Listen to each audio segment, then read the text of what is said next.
అందరికీ నమస్కారం. నేను మీ దేవి. నిన్నే ఇష్టపడ్డాను. ఒకటవ భాగం. రచయిత రమ్య ప్రణవ్ గారు. ఫ్రెండ్స్, కథ చదవడం స్టార్ట్ చేసిన వెంటనే వీడియోకి ఒక లైక్ చేయండి. అలాగే కొత్త కథ కాబట్టి హైప్ చేయండి. దీనివల్ల మరికొంతమందికి స్టోరీ రీచ్ అవుతుంది. సాయంత్రం 5 గంటల సమయం. ఇంజినీరింగ్ కాలేజ్ అయిపోయి కాలేజీ విద్యార్థులందరూ చిట్ చాట్ చేయడానికి అక్కడ ఉన్న మెకనాల్ స్కూల్‌లోకి ఒక్కొక్కరుగా వస్తూ ఉన్నారు. వచ్చిన ప్రతి ఒక్కరూ అక్కడ ఎవరిని మాట్లాడించినా, మాట్లాడించకపోయినా అన్యను మాత్రం ఖచ్చితంగా "హాయ్ అక్క ఎలా ఉన్నావు? ఈరోజు ఏం స్పెషల్?" అని పలకరించసాగారు. తనను పలకరించే ప్రతి ఒక్క అబ్బాయిని, అమ్మాయిని తనకు మాత్రమే సొంతమైన చిరునవ్వుతో ఒకవైపు పలకరిస్తూనే, మరొక వైపు తన పనిని తను చేసుకోసాగింది ఆన్య. అప్పటికే ఉదయం 8 గంటల నుంచి నాన్ స్టాప్‌గా పనిచేస్తున్న అక్కడ ఉన్న ఎంప్లాయీస్ అందరూ పూర్తిగా అలసిపోయారు. కానీ ఆన్యకు మాత్రం అసలు అలసట అంటే తెలియదు. 24 గంటలు పనిచేయమన్నా కళ్ళు మూసుకొని, మొహం మీద చెరగని చిరునవ్వుతో పనిచేస్తుంది. కారణం, ఒకటి తనకు అవసరమైన డబ్బు అయితే రెండవది తనకు జీవితంపై ఉన్న ఆశ. ఇవి రెండూ తనని ఎంత కష్టాన్నైనా భరించి తన శాయశక్తులా తనను పనిచేసేలా చేస్తుంది. అప్పుడే ఓనర్ 4 వేర్వేరు పిజ్జాల ఆర్డర్ చెప్పడంతో ఆన్యతో పాటు ఉన్న తన స్నేహితురాలు దీప్తి మాత్రం అలసిపోయి అక్కడ కుర్చీలో వాలిపోయి ఉదయం నుండి గొడ్డులాగా కష్టపడుతున్నాం. అసలు ఈ ఓనర్‌కి మనపైన జాలి ఉండదా? మనతో ఓవర్ టైమ్ చేపిస్తాడు కానీ సగం డబ్బులే ఇస్తాడు.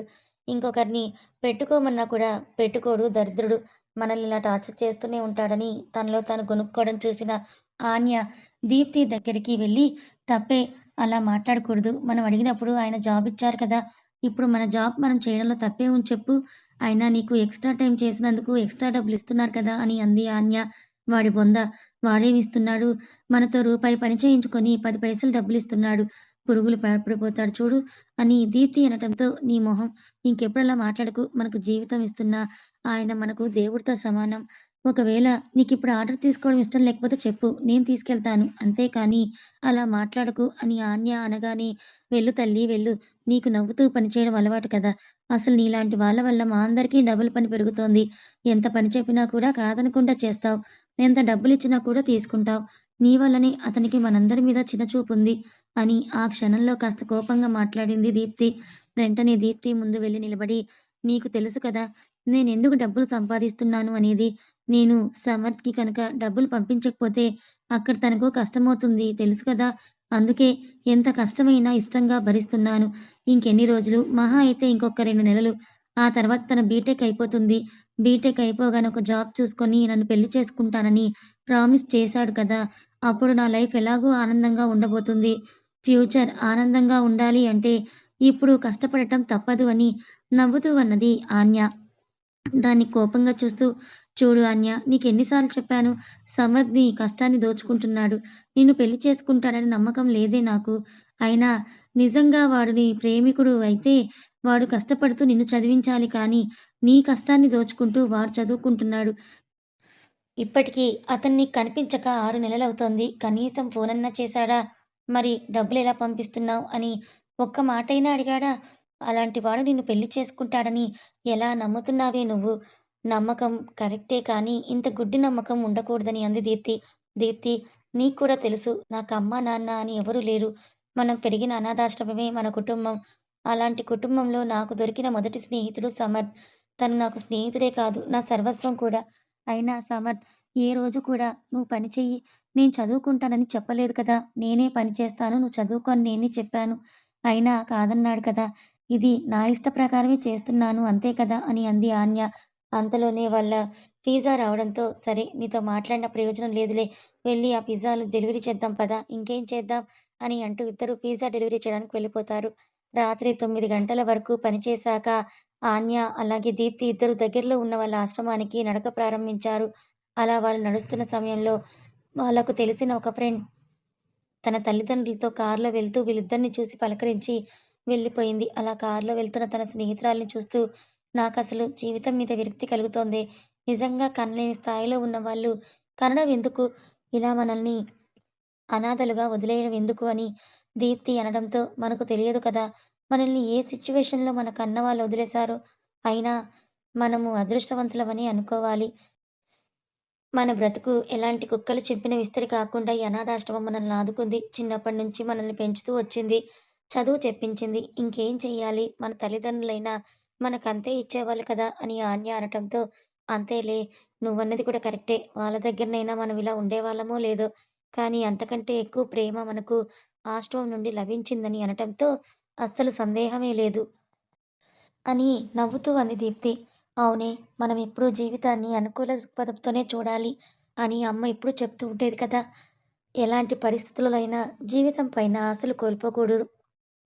జీవితం ప్రతిరోజు మనకు ఒక రకమైన సవాల్ని విసురుతూనే ఉంటుంది. అన్నింటినీ తట్టుకొని నిలబడినప్పుడే, ప్రతి ఒక్కదాన్ని యాక్సెప్ట్ చేసినప్పుడే మనం లైఫ్‌లో ముందుకు వెళ్ళగలమని చెప్పేది కదా!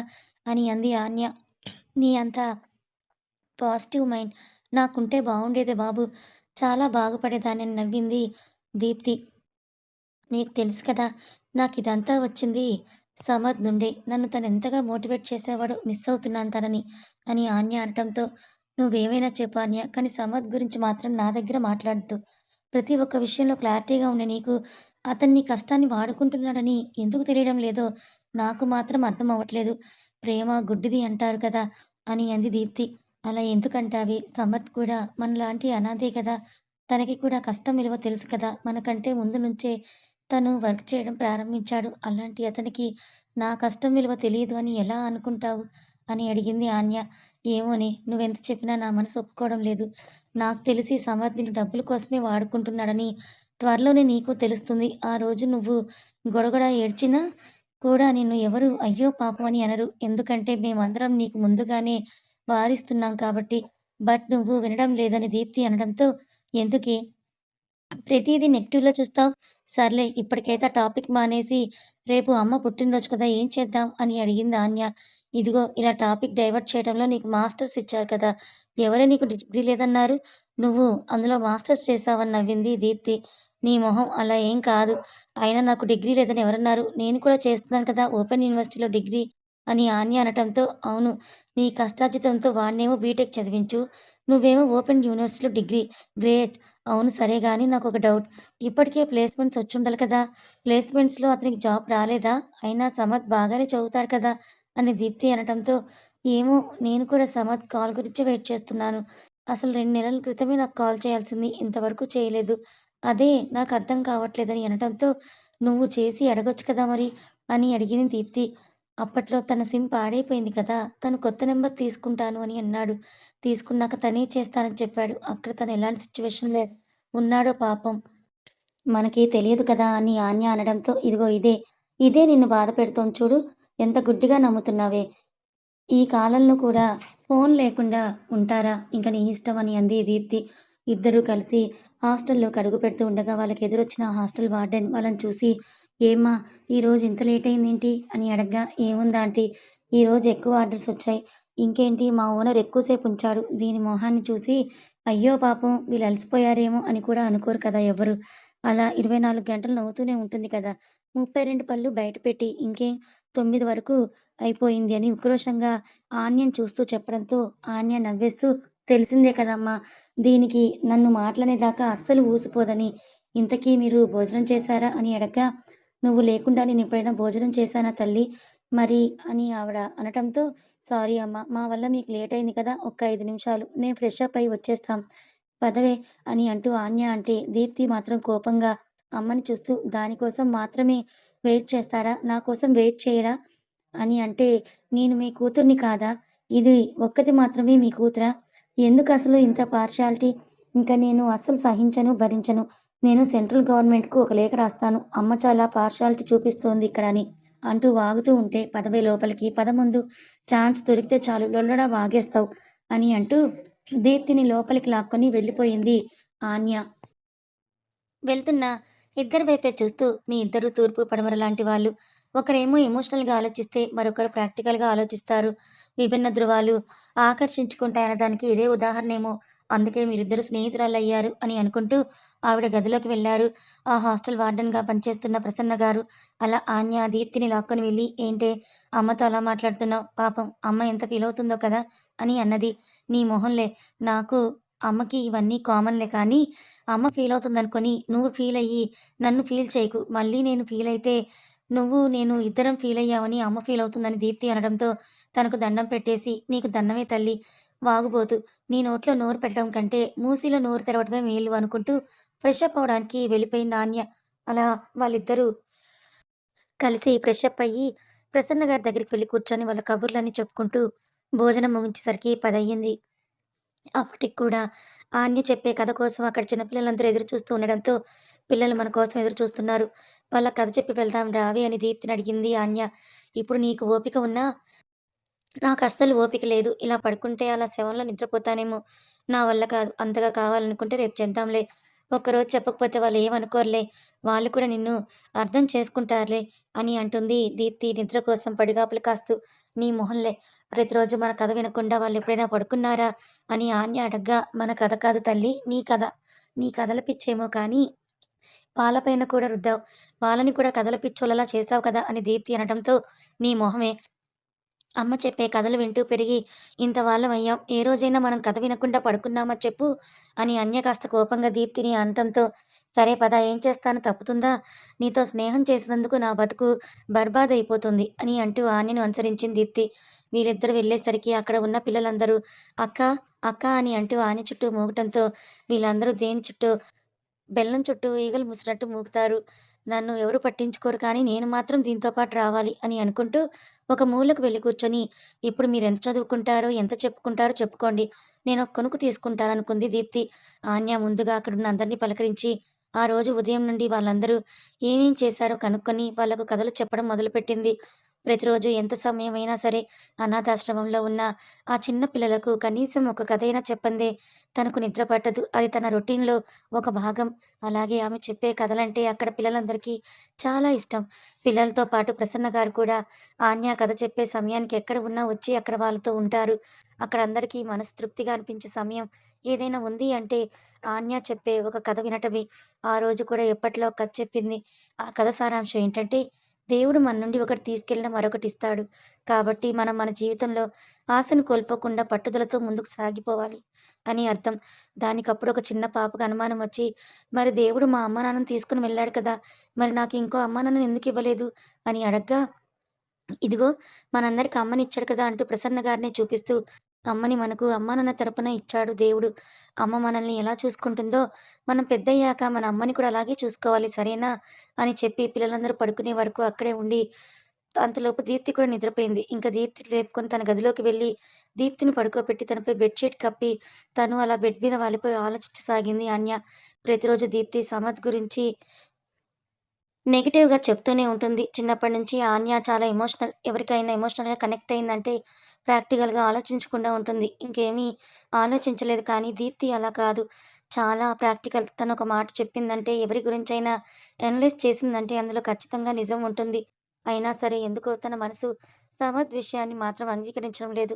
ప్రతి విషయంలో దీప్తి మాట వినే తను సమద్ విషయంలో వినలేకపోతుంది. తనకు కూడా ఎందుకు అనేది అర్థం కావడం లేదు. ఆలోచిస్తుంటే తనకు సమర్ పరిచయమైన రోజు వాళ్ళిద్దరి మధ్యలో బంధం, మొదటిసారి సమర్‌ని చూసిన రోజు అన్నీ గుర్తుకు రాసాగాయి. తనకు సరిగ్గా 4 సంవత్సరాల వయసులో అనుకుంటా ఎవరో తనని తీసుకొని వచ్చి ఇక్కడ జాయిన్ చేస్తే జాయిన్ అయింది. తనొచ్చేసరికి సమత్ కూడా అక్కడే ఉన్నాడు. అతను కూడా అదే వయసు పిల్లాడు. అప్పటికే సమత్ మరియు దీప్తి మంచి స్నేహితులు. తొందరలోనే తను కూడా వారికి స్నేహితురాలయ్యింది. తనకైనా తన తల్లిదండ్రులు చనిపోతే బంధువులొచ్చి అక్కడ చేర్చారని తెలుసు. కానీ సమర్థ్‌కు, దీప్తికి అసలు వారెవరో కూడా తెలియదు. అలా కొద్ది రోజుల్లోనే సమర్థ్, ఆన్య, దీప్తి ముగ్గురు మంచి స్నేహితులయ్యారు. ముగ్గురు ఒకే తరగతి కావడంతో ముగ్గురు చాలా క్లోజ్‌గా ఉండేవాళ్ళు. అలా వాళ్ళు 10వ తరగతిలో ఉండగా సమర్థ్ తనకు ప్రపోజ్ చేయడం, తను ఆ తెలియని వయసులో ఒప్పుకోవాలా వద్దా అన్న ఆలోచనలో అని దీప్తిని అడగటం, మన స్నేహం స్నేహంలాగానే ఉండాలి. అంతకు మించి ఒక్కడుగు ముందుకు వెళ్ళినా కూడా మన మధ్య అగాధాలు ఏర్పడే ఛాన్స్ ఉంది. అయినా వాడిని చిన్నప్పటి నుంచి నేను చూస్తున్నా కదా! వాడు అవకాశవాది. చిన్న చిన్న అవకాశాలను కూడా ఉపయోగించుకొని పైకి రావాలనుకుంటాడు. అది చాలా మంచి విషయం. కానీ అందులో ఎమోషన్స్ ఉండవు. ఎదుటి వాళ్ళ గురించి అసలే ఆలోచించడని చెప్పటం వల్ల మొదటగా సమర్థ్‌ని దూరం పెట్టి, మనం స్నేహితుల్లాగానే ఉందామని అన్నది. కానీ ఇంటర్ అయిపోయే వరకు సమర్ తన పైన ప్రేమ అలాగే ఉందని చెప్పడం, ప్రతిసారి తనకు ప్రపోజ్ చేయడంతో ఇంటర్ తర్వాత తన ప్రేమను యాక్సెప్ట్ చేసింది ఆన్య. కానీ అది దీప్తికి ఏమాత్రం నచ్చలేదు. బట్ దీప్తికి తన లిమిట్స్ తెలుసు కాబట్టి తన స్నేహితురాలిని వారించి వదిలేసింది. ఆ తర్వాత ముగ్గురు పై చదువుల కోసం అని ఎంసెట్ రాయగా ఎంసెట్‌లో దీప్తికి మాత్రం తక్కువ ర్యాంక్ రావడంతో ఇంక తను ఓపెన్ యూనివర్సిటీలో డిగ్రీ చేస్తూ జాబ్ చేయడానికి డిసైడ్ అయింది. సమత్‌కు అలాగే అన్యకి ఇద్దరికీ మంచి ర్యాంక్ వచ్చింది. కానీ ఆ ఆశ్రమంలో రూల్ ప్రకారం 12వ తరగతి వరకే ఆశ్రమం వాళ్ళు చదివించడం జరుగుతుంది. ఆ తర్వాత ఎవరి కాళ్ళ మీద వాళ్ళు నిలబడి చదువుకోవాలనుకున్న వాళ్ళు చదువుకోవచ్చు. లేదా ఏదైనా పని చూసుకోవాలనుకున్న వాళ్ళు పని చూసుకోవచ్చు అని కాన్సెప్ట్ ఉండడంతో సమర్థ్ తన పని చేసుకుంటూ ఆన్యని చదివిస్తాను అని, ఇద్దరిలో ఒకరికి చదువు ఖచ్చితంగా ఉండాలి. లేదా జీవితంలో పైకి ఎదగడం చాలా కష్టమని చెప్పాడు. కానీ సమర్థ్‌కు చదువు పైన ఉన్న ఆశ, అలాగే అతనితో తన జీవితం బావుంటుందని తనకు ఉన్న ఆశ కారణంగా సమర్థ్‌ను కాలేజ్‌కి పంపించి తను జాబ్‌లో జాయిన్ అయింది. దానికి సమర్థ్ ససేమిరా ఒప్పుకోలేదు. కానీ తను ఒప్పించింది. ఒకవైపు ఓపెన్ యూనివర్సిటీలో డిగ్రీ చేస్తూ, మరొక వైపు పిజ్జా షాప్‌లో పనిచేయసాగింది. అలా 4 సంవత్సరాల నుంచి తనే సమర్థ్ ఖర్చులన్నీ చూసుకుంటోంది. అక్కడ హాస్టల్‌కి అవసరం ఉన్న ఫీజుతో సహా. అలా 3 సంవత్సరాలు ఆనందంగా గడిచిపోయాయి. 2 రోజులు సెలవులు దొరికినా కూడా సమర్థ్ రావడం, తనతో గడపడం, తనను పొగడటం, తన మేలు మర్చిపోలేదని చెప్పడం చేసిన గత సంవత్సర కాలంలో అతనిలో మార్పు ఆన్య గూడా గమనిస్తూనే ఉంది. తనను తాను ఎంతగా తన ఆలోచనలు తప్పని సముదాయించుకున్నా కానీ దీప్తి చెప్పే మాటలు అప్పుడప్పుడు తనలో కూడా అలజడులను రేపటంతో తను కూడా ఒకసారి ధైర్యం చేసి ఎందుకిలా చేస్తున్నావని అడగగా, చివరి సంవత్సరం కదా! నాకిప్పుడు జాబ్ రావాలి. నేను తొందరగా జాబ్ కొట్టి నిన్ను బాగా చూసుకోవాలి. నువ్వు 4 సంవత్సరాలు నా కోసం కష్టపడ్డావు. ఇకపై జీవితాంతం నేను నీ కోసం కష్టపడి నిన్ను మహారాణిలా చూసుకోవాలి. అందుకే ఇప్పుడు ఇంటర్వ్యూస్‌కి ప్రిపేర్ అవుతున్నానని చెప్పడంతో అప్పటి వరకు తనలో ఉన్న అనుమానాలన్నీ పటాపంచలుగా అయిపోతాయి. సమర్థ్ మాటలు నమ్మొద్దని దీప్తి ఎంతగా చెప్పినా తను వినిపించుకోలేదు. కానీ మళ్ళీ వారం రోజుల నుండి తన మనసులో ఏదో చోట ఏదో అనుమానం అనే బీజం మొదలైంది. ఇప్పటికే పరీక్షలయిపోయాయి. వారం రోజుల పైనే అవుతోంది. అయినా కూడా తన నుంచి ఎందుకు ఫోన్ రాలేదు? ఒకవేళ నిజంగానే బిజీగా ఉన్నాడా? లేదా దీప్తి అన్నట్లుగా ఏదైనా అని అక్కడే ఆగిపోయింది. లేదు, తన మనసులో నాకు తప్ప వేరే ఎవరికీ స్థానం ఉండదు. తను నన్ను డబ్బు కోసం వాడుకోవటం లేదంటూ తనను తాను సముదాయించుకొని ఆలోచనల మధ్య సతమతమవుతూ నిద్రలోకి జారుకుంది. మర్నాడు యథాతథంగా తన పనిలోకి చేరింది. అలా మరొక వారం రోజులు గడిచిపోయాయి. సమర్థ్ పరీక్షలయిపోయి 15 రోజులైనప్పటికీ కూడా ఆశ్రమానికి రాకపోవడంతో, కనీసం ఫోన్ కూడా చేయకపోవడంతో ఆన్య మనసు పూర్తిగా తన అధీనం కోల్పోసాగింది. ఏక ఏకాగ్రత లేకుండా పనిచేయడం, ఎవరైనా పిలిచినా కూడా పలకకుండా పరధ్యానంగా ఉండడం, ఏదో కోల్పోయిన దానిలా అయిపోవడంతో దీప్తికి కోపం వచ్చి, "ఇంకా నమ్ముతున్నావా వాడిని? అయినా ప్లేస్‌మెంట్స్ అంటే పరీక్షల కంటే ముందే ఉంటాయంట. పరీక్షల తర్వాత కాదు. ఇదిగో మొన్న ఎవరో అమ్మతోనే చెప్తుంటే విన్నాను. వాళ్ళ బాబుకి ప్లేస్‌మెంట్‌లో జాబ్ వచ్చిందని. అప్పుడు అమ్మ అడిగింది, 'ఇంకా పరీక్షలు కూడా కాలేదు కదా' అని. అంటే ప్లేస్‌మెంట్స్ వాళ్ళు పరీక్షలకు ముందే వస్తారు. పరీక్షలు అయిపోయాక వెంటనే జాబ్‌లో జాయిన్ అవ్వొచ్చని చెప్పారాయన. ఈ లెక్క ప్రకారం చూస్తే సంథింగ్ ఈజ్ రాంగ్. అయినా తన దగ్గర ఇన్ని రోజుల నుంచి ఫోన్ లేదని చెప్తే ఎవరు నమ్మరు, నువ్వు తప్ప. సరే, నిజంగానే ఫోన్ లేకపోయినా కనీసం తనెక్కడున్నాడో నీకైనా చెప్పాలి కదా! నీ నెంబరైతే తనకు తెలుసు కదా అని కోపంగా అడిగింది దీప్తి. దీప్తి మాటలకి భయపడిపోయిన ఆన్య, అంటే సమర్థ్‌కేమైనా అయిందా అని అడిగింది భయంతో. నేను చెప్పేదేంటి? నీకు అర్థమైందేంటి? ఏమన్నా అవటానికి వాడు చిన్న పిల్లోడు కాదు. తెలివి గలవాడు. అతి తెలివి కలవాడు. ఏమో ఉద్యోగం వచ్చిందేమో, మళ్ళీ నీకు చెప్తే ఎక్కడ నువ్వు తనను చేసుకోమని అడుగుతావని సిమ్ మార్చాడేమో, లేదా వాడికి ఇంకో గర్ల్ ఫ్రెండ్ దొరికిందేమో ఎవరికి తెలుసు? నీకిలా చెప్తే అర్థం కాదు. సరే, మనం రేపు లీవ్ తీసుకొని సమత్ వాళ్ళ కాలేజ్‌కి వెళ్దాం డైరెక్ట్‌గా అని దీప్తి అనడంతో, నువ్వు సమత్ గురించి అలా మాట్లాడడం నాకు నచ్చలేదు దీప్తి. తను నీకు చిన్నప్పటి నుంచి తెలుసు. అయినా అలా ఎలా మాట్లాడగలవు? నువ్విలా మాట్లాడుతున్నావని తెలిస్తే తనెంత బాధపడతాడు? అయినా సమత్ అలాంటివాడు కాదు. నాకు నమ్మకం ఉంది. ఇప్పుడు మనం వెళ్ళాల్సిన అవసరం లేదు. తనే ఇంకొక 2, 3 రోజుల్లో వచ్చేస్తాడులే అని కోపంగా అంది తాన్య. కథ కొనసాగుతుంది. మరి దీప్తి అన్నట్టుగానే సమర్థ్ నిజంగా ఆన్యని మోసం చేశాడా? లేదా ఇంకేదైనా ప్రమాదంలో ఉన్నాడా? తెలుసుకోవాలనుకుంటే ఫాలో అవ్వండి.